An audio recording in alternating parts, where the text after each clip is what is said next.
Valcha.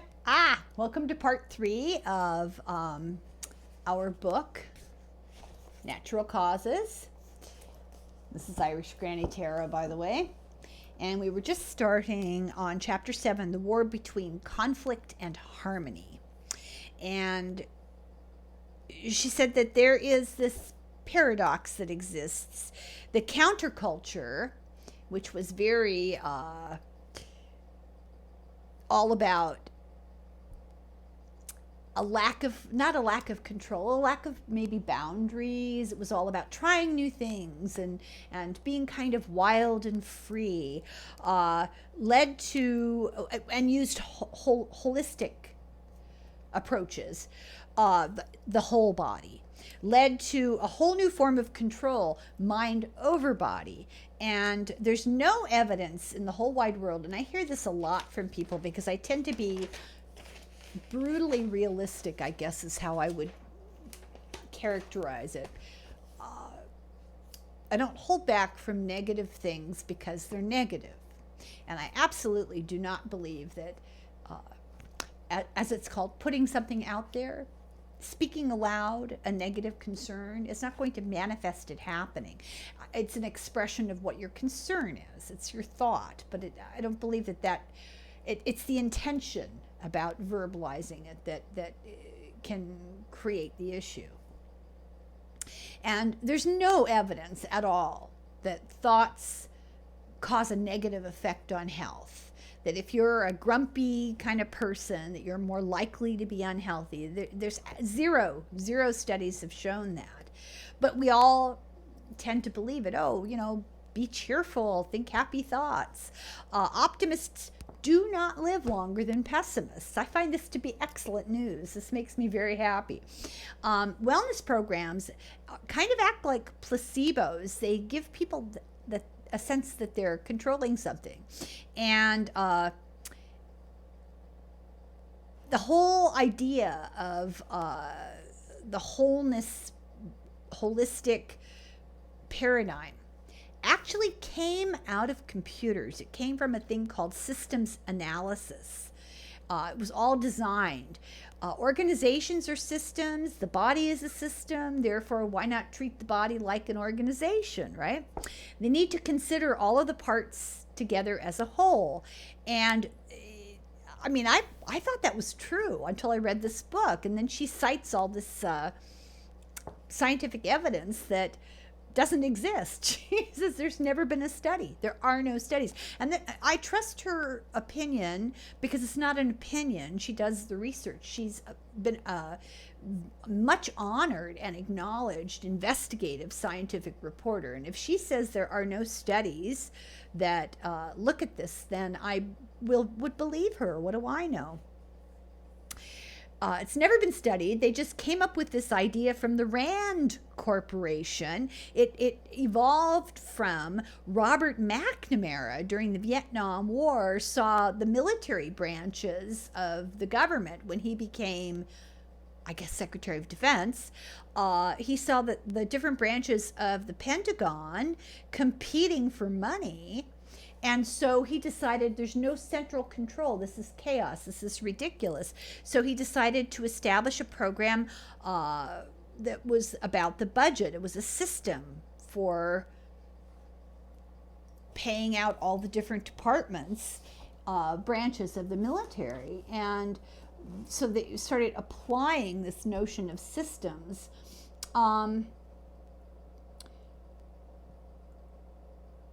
And then they started using that same approach on other parts of the government.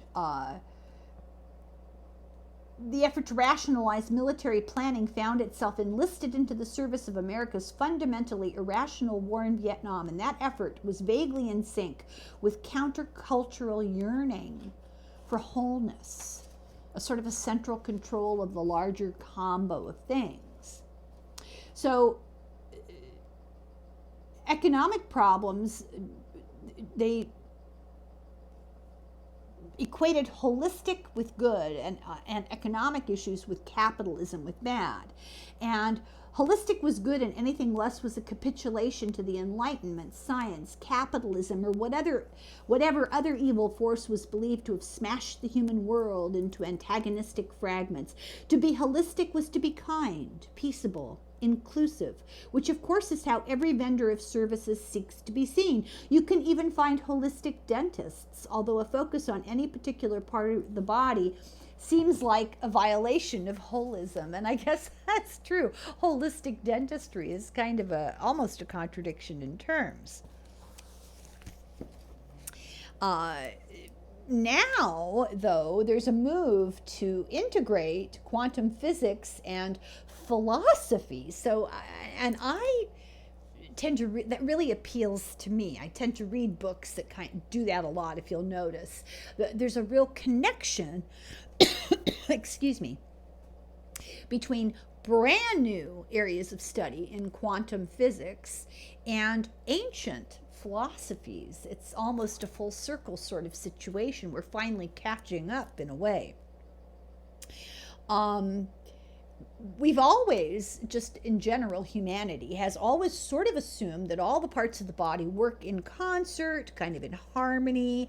We assign certain functions to every separate system of the body and kind of treat it like a well-oiled machine with all the parts cooperating and running together.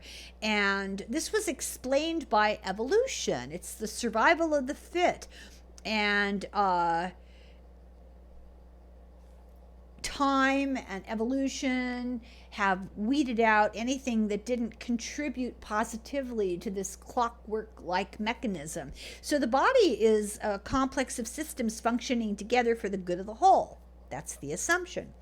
But not all is well. What about cancer? They don't know what causes cancer, and it's pretty well accepted at this point that different cancers probably have different causes. And we just don't understand enough yet about cellular biology and genetics to really understand what's going on there. But only about 60% can be attributed to external causes.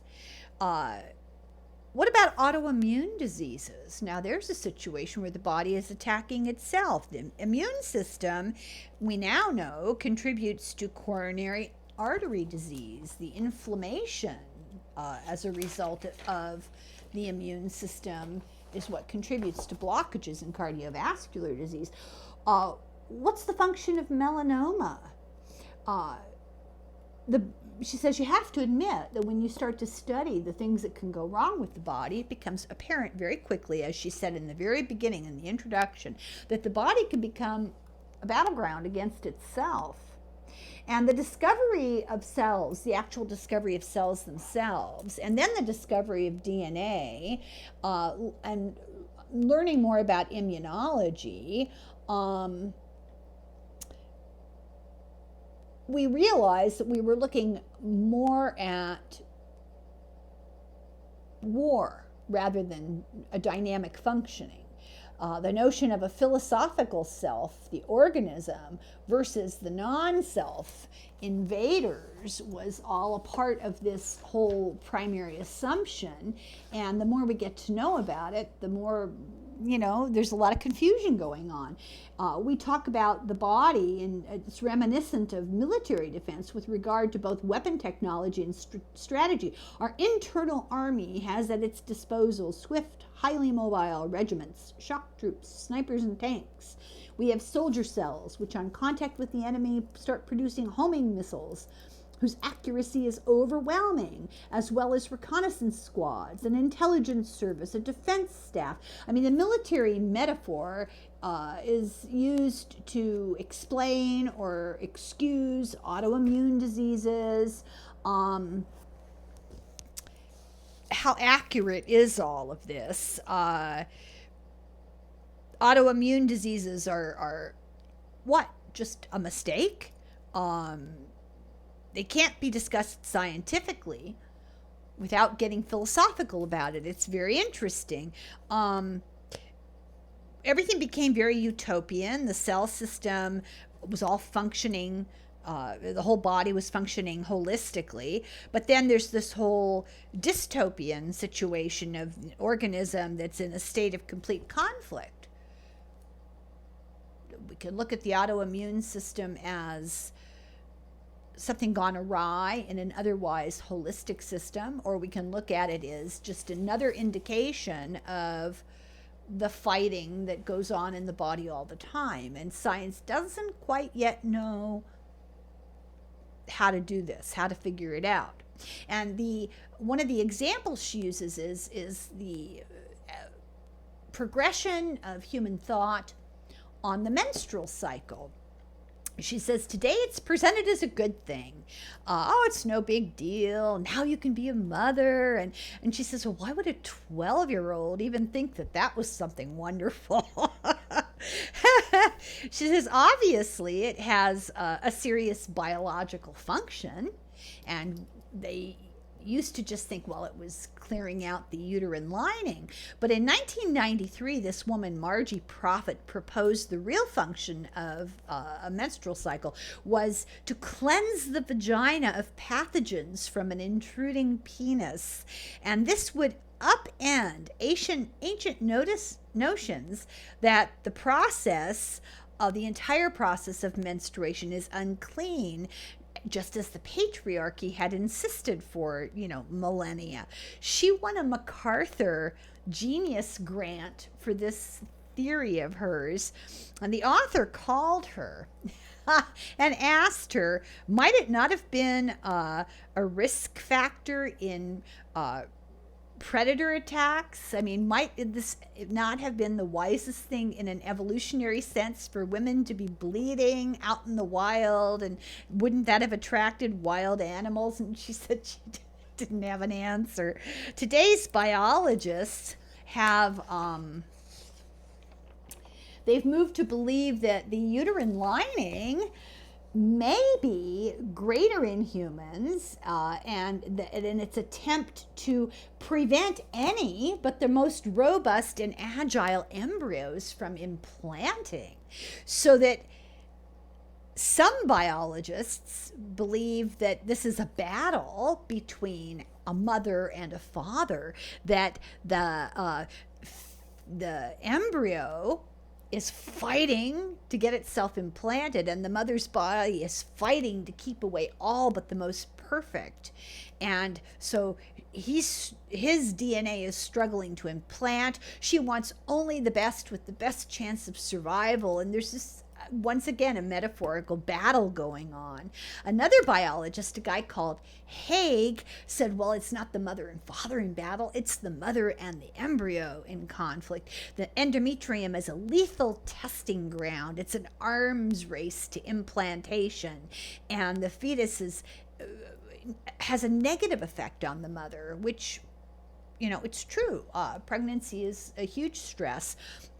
It affects the insulin levels of the mother, the blood sugar of the mother, can release chemicals that artificially raise the mother's blood pressure. It's a strain on the circulatory system and the respiratory system, and that the embryo is nothing but negative implications to implant and cause the mother all these stressors. And so the mother is intentionally making it difficult. I mean, not consciously, of course, but intentionally the endometrium is rejecting, as long as it can, the implantation. The other thing that's interesting is that many phases of the women's reproductive cycle resemble an inflammatory response to pathogens. 80% of people with autoimmune disorders are women. So what's going on there? Perhaps the female reproductive cycle lends to a hazardous level of immune sensitivity, and maybe pregnancy and the preparation for it blur the distinction between the self and the non-self. That's something to think about. If cells act in their own interests and they can act against the organism, then we need to see ourselves less as a cooperative wholeness and more as a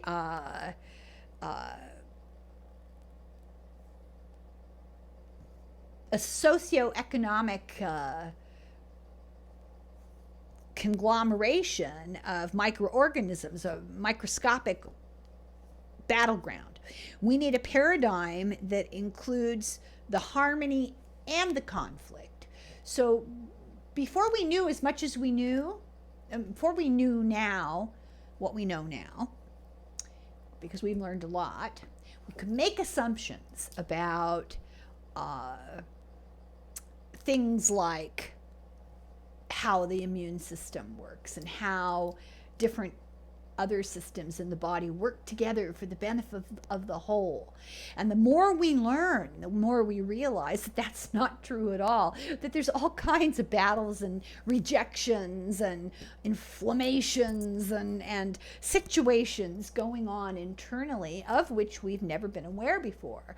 And sometimes they seem counterintuitive. Why would it be that the female body so strongly, no, wouldn't say rejects, but so assiduously sets up difficulty for the embryo to implant? That seems counterintuitive.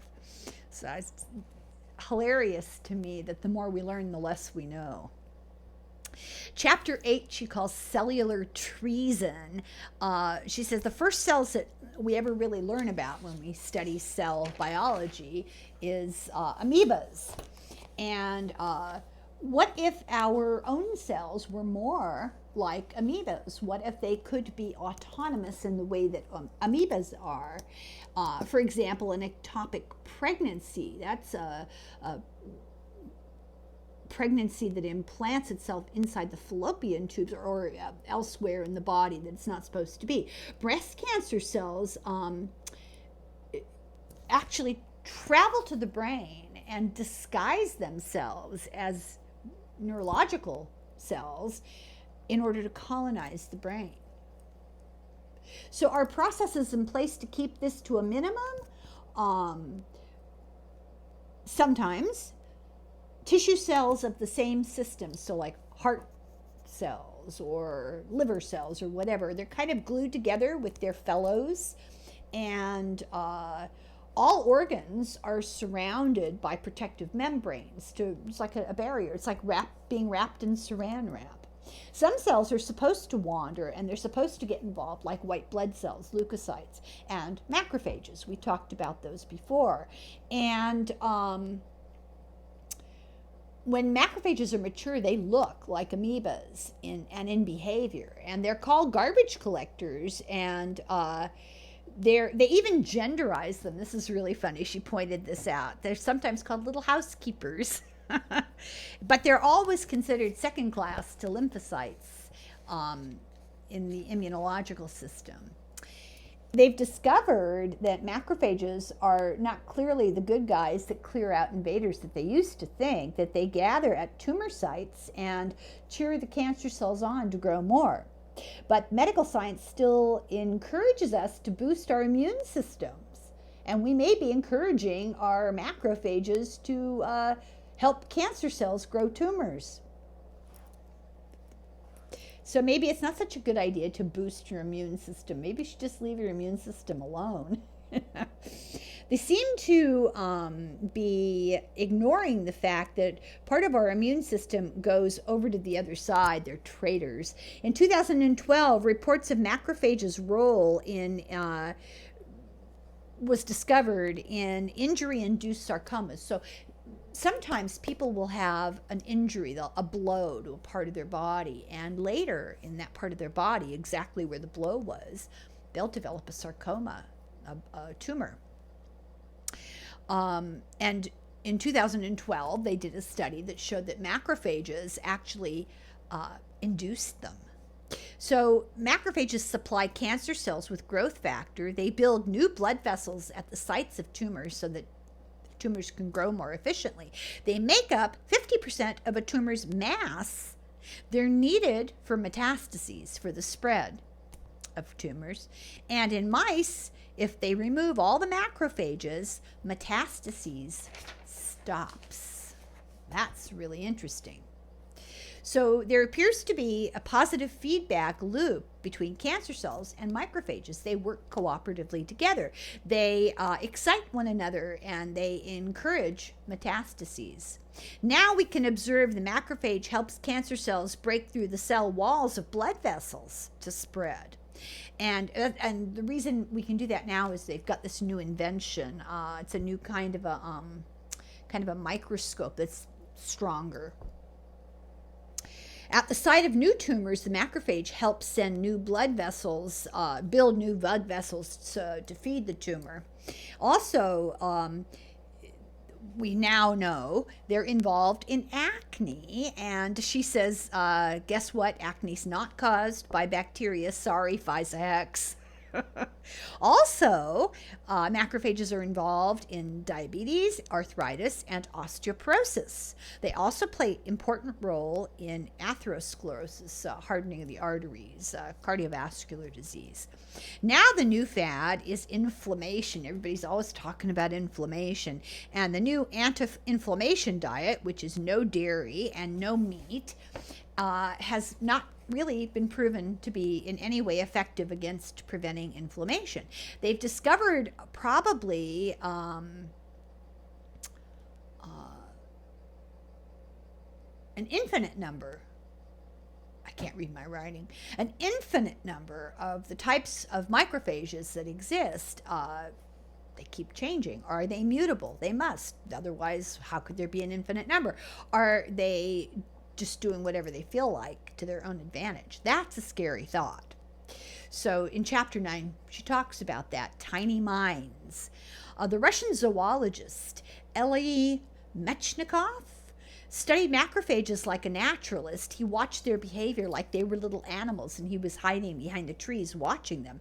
And he first describes phagocytosis, which is the engulfing. The macrophage will approach something and engulf it and then hit it with enzymes and kill it and digest it. He believed they decided which cells to attack on their own.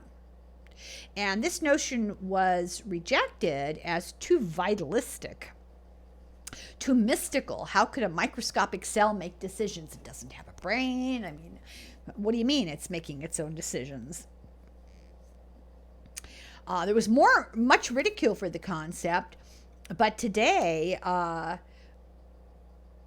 new scientific articles keep popping up about cellular decision making. We don't understand, and we can't understand the process yet. We can't explain it. But general observation is that macrophages will move towards targets. They're mobile. They will target a cell and move towards it. There are new techniques of intravital microscopy, that's that special new one, allow the study of cells while they're in action. And they defy the averages, and they seem to follow individually determined paths. So when they do statistical analyses of the behavior of macrophages, they discover that it's not random. They exhibit extreme diversity, and although they have defined functions, they don't always do the function they're supposed to do. About a half of killing macrophages just sit there and do nothing, and the rest of them act like serial killers and kill everything in sight. T cells that lunge at a target with apparent periodicity will suddenly stop and wander off. So they just suddenly, for no reason at all, apropos of nothing, stop doing what they're supposed to be doing. This may be explainable as a response to what's called stochastic,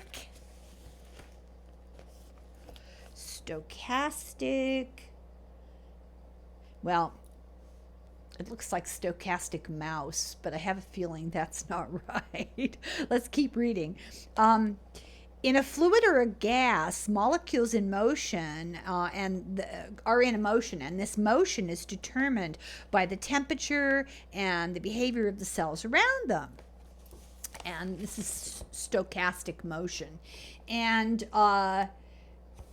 some respond to clinical chemical signs from other molecules around them. And they think that macrophages are the same, that they're kind of wafted about to a certain extent, but are sensitive to chemicals let off by their targets and will respond to those. Cytokines call other immune systems to respond. This is actually part of the reason why the Spanish flu was so deadly. Cytokines are cells that are put out by the immunological system when there is a microorganism that they need to attack, bacteria, virus. They come to the site. They recognize right away this is a foreign object. We need to get rid of it. And they bugle call their fellows to come and join them. So what happens is basically you've got an acute, well-tuned, almost overreactive immunological response. They rush to the site and they do what they do, and part of that is they increase inflammation and they increase fluid. And young people who have a particularly sensitive, well-working immunological system were falling prey to what's called a cytokinic storm. Your immunological system is overreacting and you're drowning in your own fluids. That's what killed them during the Spanish flu. But these cytokines, these cells, are calling the other cells, but they're being told what to do. And similar to us walking down a crowded sidewalk, we're jostled. And maybe this would not be me, but maybe somebody, like all the people I see driving, are responding to texts while you're walking, and you get jostled by the people around you. And you may make up your mind that, well, I'm going to walk over this way to avoid everybody. That's kind of what these cells are doing. They're, in some way, it's involuntary, and in other ways, they're making a decision. And then sometimes somebody says hi to you, and you walk over intentionally, and that's when they're responding to the chemicals of other cells. Harvard law of animal behavior is that no matter how well designed an experiment is, an animal will do as it pleases and screw up your experiment. They were looking at a flock of ibis birds, and they noticed that they would all rise basically at the same time in the morning and fly off. And they thought, well, is it because of the sun waking them all up at the same time? No. Was it because others were moving and it woke them up? No. Well, what was it? It was free will. It's been observed in fruit flies and in much smaller life forms. There seems to be some sort of autonomous behavior. Then they've got this phage lambda, which is a virus that invades E. coli in our gut. There's no predicting if it's going to stay dormant or if it's going to reproduce and lyse the cell and invade all the other E. colis. It's like viruses have two life cycles, the lytic and the lysogenic, and in one of them they just sort of sit in your genetic material inside your cell dormant and go from generation to generation of cell with your genetic replication. The other life cycle is that they'll burst out and cause disease, and that's why you get cold sores that go away and come back and go away and come back. They lie dormant, and then a few of them get triggered, and it's always when you've got something important to go to.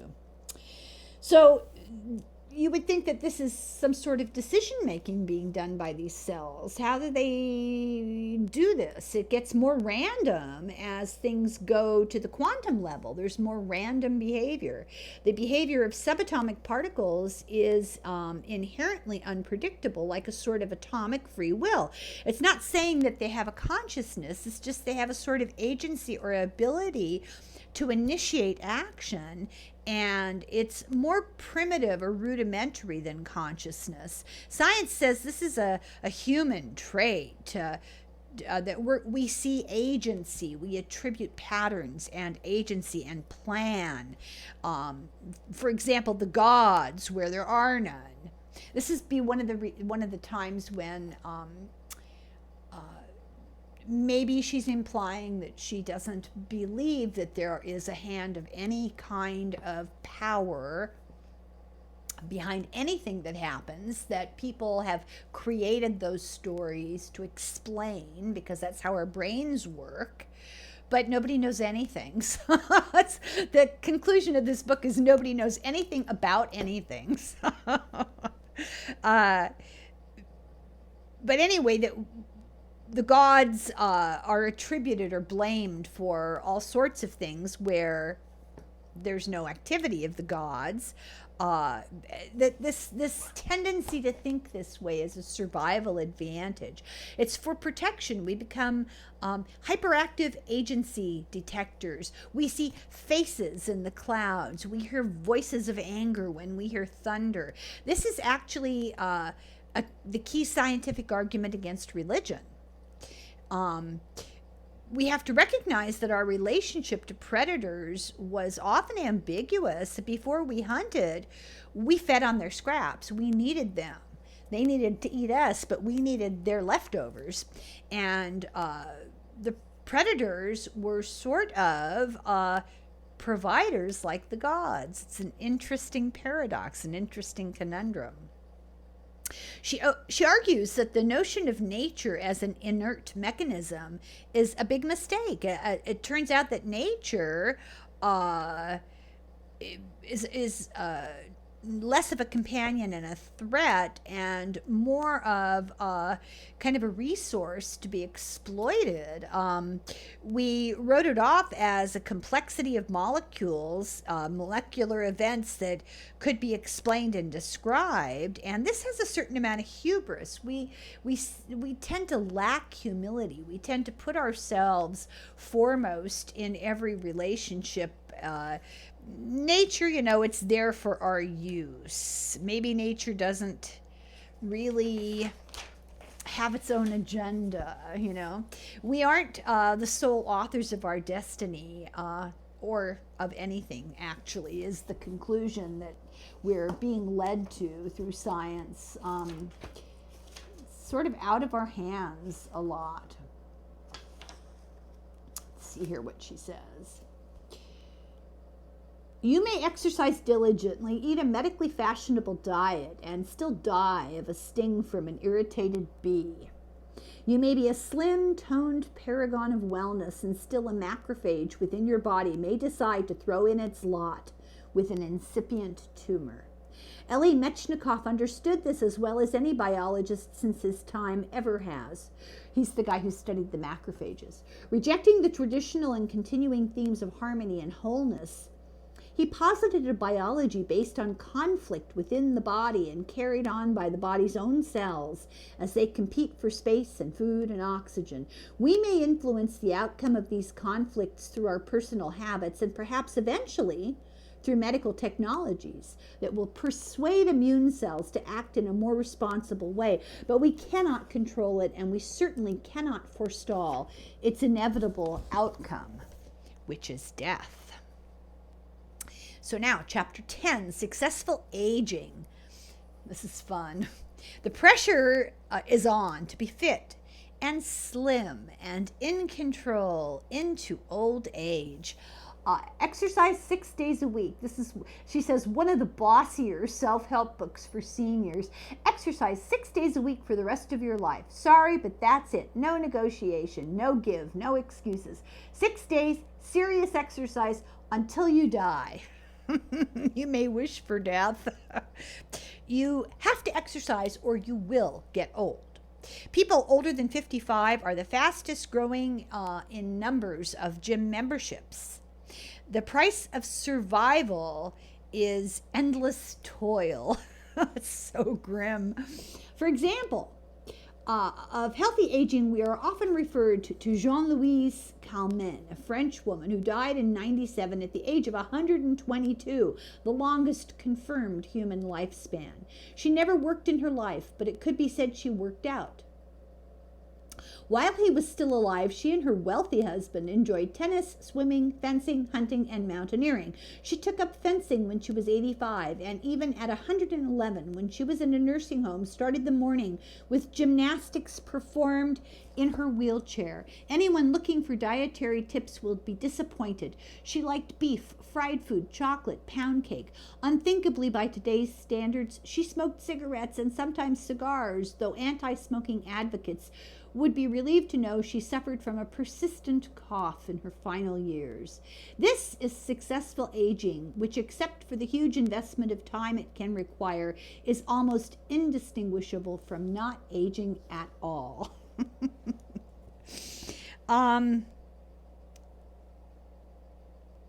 Okay, successful aging has been a thing since 1980, and she lists some titles of books available on Amazon. Successful and Healthy Aging, 100 Best Ways to Feel Younger and Live Longer. Live Long, Die Short, A Guide to Authentic Health and Successful Aging. Do Not Go Gentle, Successful Aging for Baby Boomers and All Generations. Aging Backwards, Reverse the Aging Process and Look 10 years younger in 30 minutes a day. And of course, Healthy Aging for Dummies. A major theme is that aging is abnormal and unacceptable. As the physician author of Younger Next Year wrote under the subhead, Normal Aging Isn't Normal, the more I looked at the science, the more it became clear to me that ailments and deterioration like heart attacks, strokes, the common cancers, diabetes, most falls, fractures are not a normal part of growing old. They are an outrage. A long, healthy life will come from discipline. That's what we've been told. And this ignores I was thinking about this too when I was reading the woman who ate pound cake and fenced until she was 180. This ignores factors like wealth and accessibility to transportation and your quality of your social support.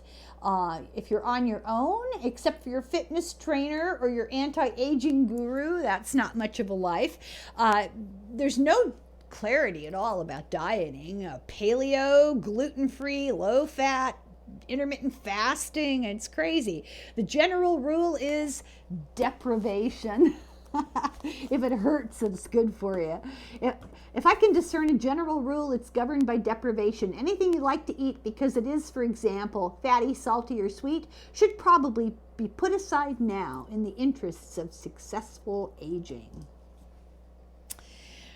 Exercise. The advice is vague. Exercise 6 days a week for 45 minutes, 3 to 5 days a week for 30 minutes. Do cardio, lift weights, keep moving at all is better than not moving at all. Fidget at one's desk. Not doing anything at all is going to lead to aging. The bright side to aging is you can toss out the whole notion of competitiveness, lust, ambition. In her 70s, Betty Friedan turned her attention from gender to aging, writing a book called The Fountain of Age and telling an interviewer that as they age, people become more and more authentically themselves. They didn't care anymore what other people thought of them, keeping up with the Joneses and am I going to make a fool of myself. Another noted feminist, the Australian-born Englishwoman Lynn Siegel, found artists often doing their best work in old age and titled her balanced and richly documented book, Out of Time, The Pleasures and Perils of Aging. I can add, Barbara, from my own experience that aging also comes along with a refreshing refusal to strive, to take on every potential obligation and opportunity that comes my way. Aging is the accumulation of disabilities in reality. Vision loss, hearing loss, osteoporosis, joint pain. 40% of people over 65 have at least one disability. And 2/3 have difficulty walking or climbing. I thought that was just astounding. We press on because a pause in activity could be catastrophic. You age because you become inactive. Not many, except in Silicon Valley, welcome the idea of being caretaken until their biomedical breakthroughs cure aging. Um, Unsuccessful aging is a compression of morbidity. You delay or squeeze the disabilities into the last little bit of time you have left, and then a swift death. So what she's saying is you're delaying the inevitable. Is this why aging and the rich have such highly extreme activities? They tend to court disaster, like climbing Mount Everest, which has a 6.5% mortality rate. And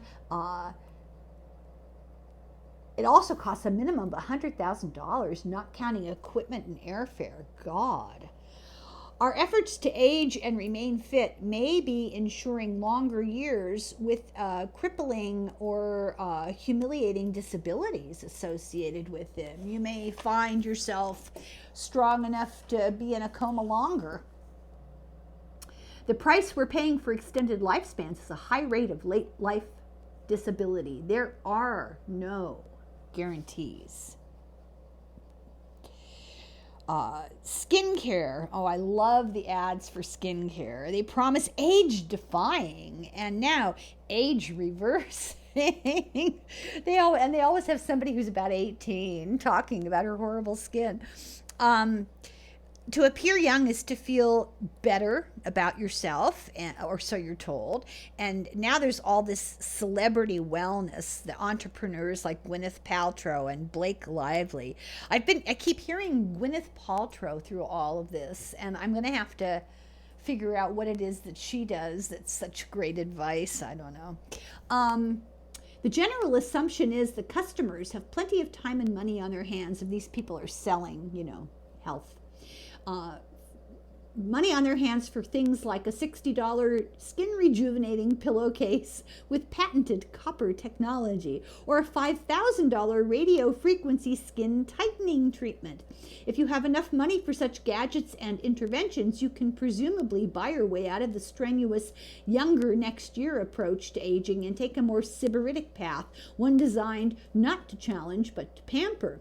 The celebrity wellness entrepreneur du jour, Amanda Bacon, who is a celebrity only by virtue of her Moon Juice wellness products, offers instead of exercise regimens a line of ointments and drinks, heavy on the kind of exotic and expensive substances that Bacon herself likes to consume. I had no idea what any of this stuff was. Ho Shu Wu, Silver Needle Tea, Pearl, well, I know what Pearl is, Reishi, Cordyceps, Quinton shots, bee pollen, and chaga. Sounds dreadful. The theme here is self-nurturance, as reflected in the cost of the items consumed, as well as the time that goes into curating and procuring them. According to New York Times, when Goop and acolytes like Moon Juice, what they sell is the notion that it's not only excusable but worthy for a person to spend hours a day focused on her tiniest mood shifts, food choices, beauty rituals, exercise habits, bathing routines, and sleep schedule. What they sell is self-absorption as the ultimate luxury product. Okay. Some sweat-free techniques do exist, like touch therapy. It's easy to commoditize things like massage and healing touch therapies at spas and hospitals and nursing homes, cuddles for a price. Now, I think the distinction really needs to be made here that she's making fun of people with too much money and time and self-obsession who are paying for things like this. There's absolutely no argument that a kind, compassionate, gentle hand-holding or something like that is much appreciated and very necessary, especially to some lonely old person in a bed who's ignored because they're semi-comatose. And, sometimes just holding someone's hand is a kind and therapeutic thing to do. We're talking about people spending money to have somebody come give them it's nuts. We began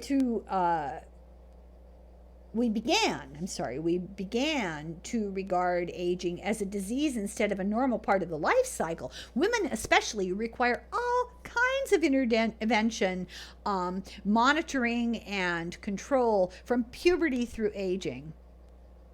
There's this notion that cells have telomeres. It's the end of their chromosomes. And the more that they reproduce, the closer they get to death. And so then that came out with a whole new market for telomere fortifying products and drugs. I mean, any way that they can make money off of people's fears, it's absolutely incredible. Other chemical agents have been blamed for aging, like free radicals. So take antioxidants, which you have to buy, methylation, whatever that is, B vitamins. There's no proof that any of this stuff works. It's just a great way to spend money. The ads that they put on television for the little jar and they dab a finger in and they go like that, these things, they cost like $80. It's just unbelievable. Body cells are constantly replacing themselves, and this gives you increased opportunities for error, and as time passes and errors accumulate, you age. As cells are damaged, macrophages respond, you have inflammation. This is an accepted and good response, and it is intended to go against microbes, but eventually it will overwhelm the natural functioning of the body and you'll die. Inflammaging, this is an increase in macrophages and inflammation, and almost all disorders of aging, Alzheimer's, arthritis, diabetes, osteoporosis, they're all related to this inflammation. And these are all purposeful attacks of the immune system on your own body. Why not? The old serve no evolutionary purpose. It's actually makes sense if you think about it. We can't reproduce, which is really what it's all about, right? May be good to remove the elderly from the consumption of resources, and therefore aging is actually an altruistic, biological, naturally occurring event. Death cleans up the clutter of useless old people. Does according to the Trump administration. Without inflammation, we might have to turn to euthanasia. Philip Roth, the writer Philip Roth, said, "Old age is not a battle. Old age is a massacre." There are all these immune cells doing all kinds of nefarious things that now we can see. Is this good or bad? Science, she says, hedges their bets and calls it paradoxical, which means they don't know. It would take a lengthy trial to determine the guilt or innocence of the immune system or of any cell type within it. In the case of macrophages, their contribution to the well-being of the organism are well known. They help sculpt the embryo into a human fetus. They defend the body against microbial invasions. They participate in the process of antigen presentation. They keep the body clear of dead and damaged cells. On the destructive side, they encourage the growth and spread of tumors, launch the catastrophic of inflammaging. They are frontline killers in autoimmune disease. If I were a prosecutor in the trial of macrophages, I might wind up my case with the autoimmune diseases, which may not prove active malice on the macrophages' part, but certainly make a case for homicidal negligence. In their defense, macrophages could argue that whatever the deleterious consequences, they simply are doing the kind of things they are expected to do, removing damaged cells, for example, to which the prosecution might counter that macrophages have way too much discretion in determining which cells are damaged enough to die and may even have caused the initial harm themselves. What kind of entity are these cells?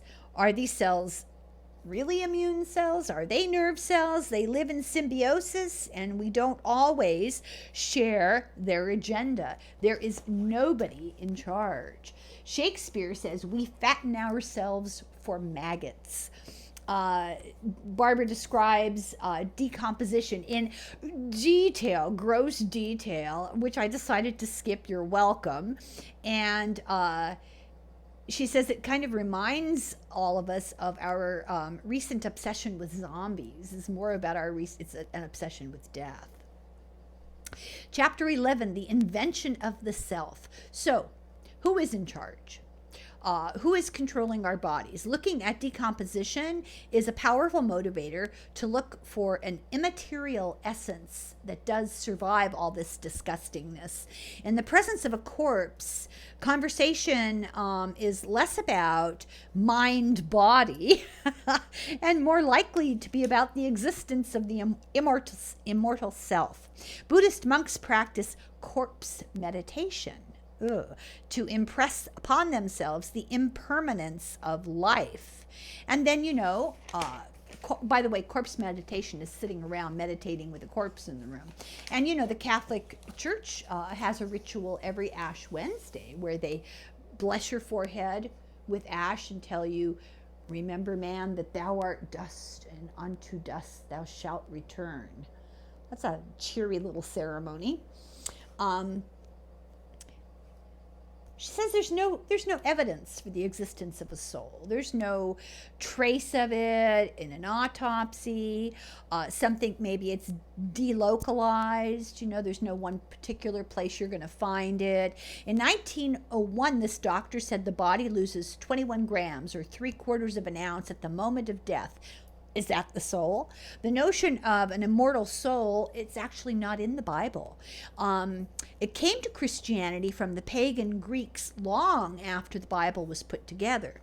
During the Enlightenment, because of deism, an impartial God who creates and stays out of it, people moved away from the notion of the soul to the idea of the self, which is probably something that kind of began in Renaissance Europe.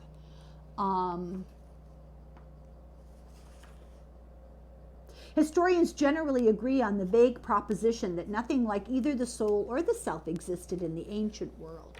Ego, yes, and pride and ambition, but not the capacity for introspection and internal questioning that we associate with the self.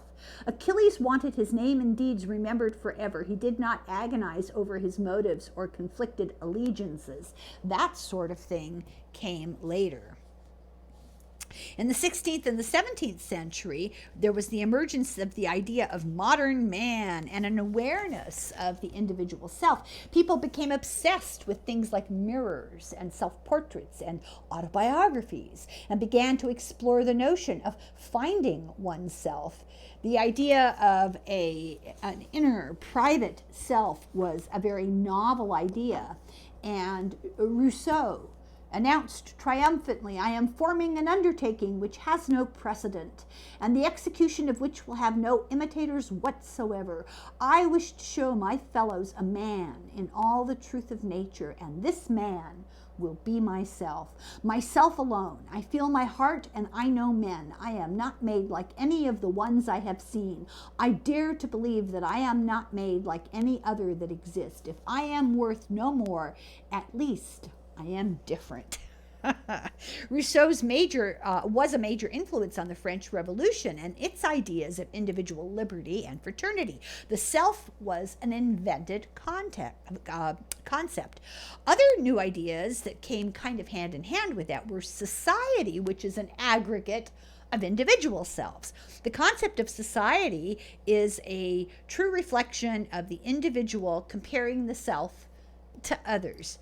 History says it was a function at the end of feudalism and the rise of the market economy. Individuality became possible. People had more autonomy. Around the same time, Presbyterianism caused all this worry about being worthy of God. Catholics, they didn't worry so much about that. They practiced rituals and prayers. If you committed a sin and you did something bad, there was a way to fix it. You could atone. You would do penance and make it good, and then everything would be fine. The Protestants were more introspective, and they worried more. It's like they talk about Catholic guilt, but the Protestants were really stewing it. Something more simply put by a Spanish historian, the modern Rousseauist self, which feels and creates its own existence, would appear to be the heir to attributes previously assigned to God. Today, the self regard that we have, the taking of selfies. If I see one more picture of a young girl in her early 20s doing this, to her camera, her phone camera, I'll scream. It is ubiquitous, and I do not understand the appeal. This sort of obsession with the self does have a religious quality. It throws around words like believe in yourself, self-esteem, be true to yourself, love yourself, self-help in the industry, be your own best friend, celebrate yourself. One self-help website even urges people to build a little shrine in their house to themselves. Which is weird because people used to do that, and in some cultures still do that to people who have died. But to build one to yourself before you're dead seems a little odd. But Barbara points out that both God and the self require belief. The self has been commodified. You have to have a brand. Celebrities monetize their talents, as she said, if they have any, their personality and their image. They make money from this. The rest of us are urged to create an external image of a positive thinking, cheerful, upbeat self.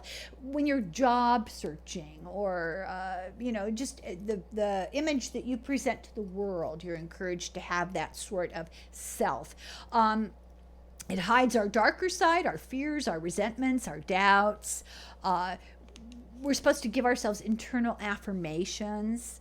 There's the inescapable paradox of self-reflection.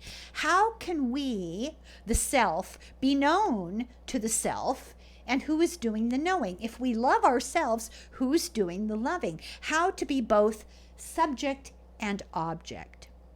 At the height of the 17th century, self-awareness was associated with an outbreak of melancholy, depression. Measurable statistically, this happened. In the 19th century, chronic anxiety called neurasthenia became part of our concern about how our self is so fragile and untrustworthy, and everybody got all anxious and tied up in knots. Unlike the soul, the self is mortal. It's difficult to imagine a world without the self. When we're advised to come to terms with our mortality, we are not only meant to ponder our decaying corpses, but the almost unthinkable prospect of a world without us in it, or more precisely, a world without me in it, since I can, unfortunately, imagine a world without other people, even those I love most. A world without me, without a conscious subject to behold, seems inherently paradoxical.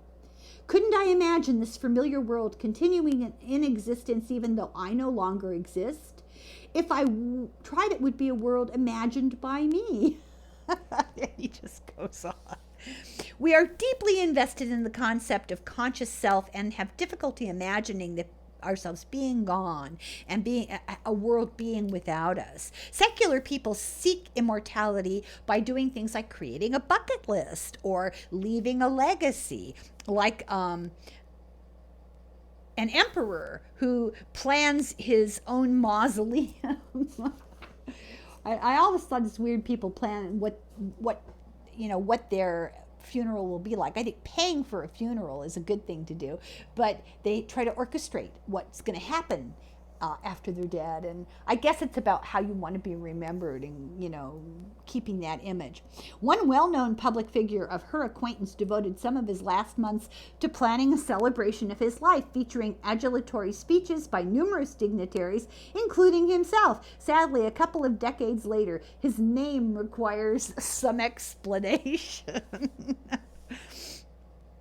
Many spend their last years defending the reputations for after they're gone, making sure that there's going to be, the appropriate memories. Some submerge in something greater than oneself. They give themselves over to a god or a nation or an ideal. War is considered the ultimate sacrifice of the self for a high ideal, like an offering to the gods.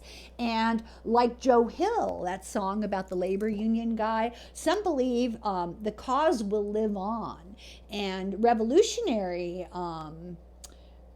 dies secure in the belief that someone else will pick up the banner. It's called luta continua. The game continues. Humans inherently are a social organism. Failure to thrive babies can be fed and given the appropriate creature needs, but if they're not held and loved, they die from a failure to thrive. Socially isolated adults are less likely to survive a trauma and disease than those who have rich family and community ties. As we age, we find contentment in being a transient cell in a larger human superbeing. Others believe we are a species, but as a species, we won't be continuing on our, if we continue on our present trajectory, we're going to kill ourselves is basically what that is. With a good imagination, you may take comfort from the notion of other life forms in the universe and not worry so much about yourself and your own legacy. Just know that the universe is going to go on. But there are also predictions that the universe is going to end in about, well, between 2 and 22 billion years from now. So don't think about that. In chapter 12, Killing the Self, Rejoicing in a Living World, our solution to all of this is either to acquiesce to a lifeless material world, man alone in the unfeeling universe, or assert the existence of a conscious agency other than ourselves, a deity. This assertion is often backed up by the coercion to believe in a single all-powerful God. Some people don't have a choice. They're forced to believe in that. This causes angst. You know, how can a good God allow suffering? That's the age-old question. Or how can one be an atheist and know that we die, followed by nothingness, and not just drop into despair? Monotheism was hailed as a step forward, but a single God helped really to legitimize the divine right of kings. It had a purpose. It helped to give authority to earthly leaders. Monotheism was a long process of deicide, the relentless culling of ancient gods from the polytheistic pantheon, and spirits, as in animism. The history of animism is a deterioration of spirits everywhere to a group of particular gods in polytheism to one God in monotheism, but always a struggle existed to not backslide into the older belief systems. Akhenaten was a monotheist, but when he died, Egyptian royalty immediately returned the country to their original polytheistic beliefs. Animal deities, Ganesh and Hanuman, still exist. Hebrew kings had to suppress the old Canaanite religions over and over. The Christians ended up breaking their God up into the Trinity. There was a crackdown on the veneration of saints, on Sufism. There's just been this ongoing struggle. An austere reformed monotheism has slowly evolved into what is now a modern reductionist science. We've taken agency away from everything natural, and the intellectual backdrop for the deification of the self was Nietzsche, is God dead? Well, we needed something, so we gave it ourselves. Science will gradually have to accede agency back to nature, and this has begun with the recognition that some of these cellular level decisions are being made, and we don't know how. Nature defies the notion of a dead and inert universe, much to the consternation of scientists who thought they had it all figured out. In a void, particles can appear just out of a void. This is called quantum fluctuations, and they can potentially spark a whole new universe into existence. So, the more we learn, the less we know. The natural world is swarming with activity and maybe even intentionality, and even the heart of a proton is animated by quantum fluctuations. The universe is restless, not dead, inert matter. A new line of scientific inquiry into treating depression and the terminally ill is going on by the use of psychedelics, which suppress or temporarily abolish the sense of self. In studies, people given psilocybins lose their fear of death, and brain scans show activity decreases in areas having to do with the self when you're on psilocybins. The more it's suppressed, the more the patient describes a mystical experience, ego dissolution, profound source sense of the unity with the universe. Everything feels animate and alive. They lose a sense of ego and self and fear of death. And so the ego, the self, can become despotic and turn on itself. For example, the immune system can betray us. So are these things metaphors? Is the immune system a metaphor for the self? Your body is a machine, a holistic interlocking of systems all at war with no interest in the survival of the entire organism. The mind is perceived as I, distinct and singular, but your thoughts are colonized by language that comes from culture and mutual expectation. Thinking involves conflict and alliances between different patterns of neurological activity. So Barbara concludes by saying that at her age, death is no longer theoretical. It's harder to deny the limitations of her age. She still avoids doctors, but she goes to the gym, she eats whatever she wants, and when talking with her aging friends, they say that they're not afraid of death, they're afraid of the suffering that is around it, like Woody Allen. I hate to quote him, but he says, I'm not afraid of dying, I'm just afraid to be there when I die. No fear of that sort of thing anymore, she reminds them, that there are painkillers, you can have a non-hospital death, you can take psychedelics, what's going to stop you there? In the knowledge of an animate universe, death is not a terrifying leap into the abyss, even for people who would ordinarily be sort of atheistic, people with no religious affiliations. They now have something to lean on. And Bertolt Brecht wrote this. I'll conclude this book with this from Bertolt Brecht, 1956, when he was dying, his last poem.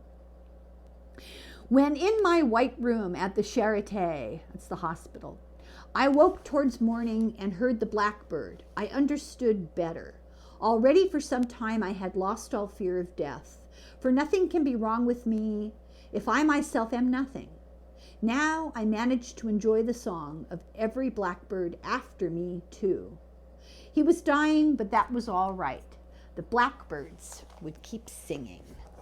So, I hope you enjoyed that book. It was a little unusual, I think, but very entertaining and so funny in places. I would recommend it. It's a very easy read, and I could not do justice to her total humor. So I'm going to cut this short-ish now because this has a tendency to turn itself off when it gets sick of looking at my face.